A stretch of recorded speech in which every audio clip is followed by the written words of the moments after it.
18 साल से कम बच्चे बच्ची की निकाह पर पाबंदी लगाई, 7 साल की सजाएं दे दी हर एक को जी, निकाह खान को भी, गवाहों को भी, दोनों तरफ के माँ बाप को भी, रिश्तेदारों को भी। हमारा आइन गैर मुअस्सर, हमारा कानून गैर मुअस्सर, कुरान और सुन्नत गैर मुअस्सर। और अगर कुरान में कोई चीज़ वाज़ेह तौर पर आ गई है, हदीस में कोई चीज़ वाज़ेह तौर पर आ गई है, नस वाज़ेह है, वहाँ तो शुराइयत का गुंजाइश भी नहीं है। वहाँ तो सीधा साधा अल्लाह का हुक्म है, बस ख़त्म बात। वमा कान लिमुमिन वला मुमिनतिन इज़ा क़ज़ल्लाहु व रसूलुहु अमरन अन यकून लहुमुल खियरतु मिन अमरिहिम। जहाँ अल्लाह और उसके रसूल का फैसला आ जाए, वहाँ उसके फैसले में किसी मोमिन मर्द और औरत को सर मुंह तब्दीली की भी इजाजत नहीं है। और हम असेंबली में कानून साजियां करते हैं और आईन कहता है कि कुरान सुन्नत के ताबे कानून साजी होगी और कानून साजी कुरान सुन्नत के मुनाफी नहीं होगी।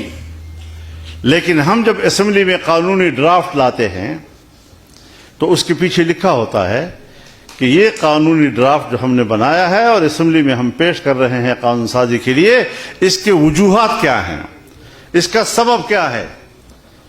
तो पीछे लिखा होता है कि FATF के मुतालबे की बुनियाद पर, IMF के मुतालबे की बुनियाद पर 18 साल से कम बच्चे बच्ची की निकाह पर पाबंदी लगाई, 7 साल की सजाएं दे दी हर एक को जी, निकाह खान को भी, गवाहों को भी, दोनों तरफ के माँ बाप को भी, रिश्तेदारों को भी।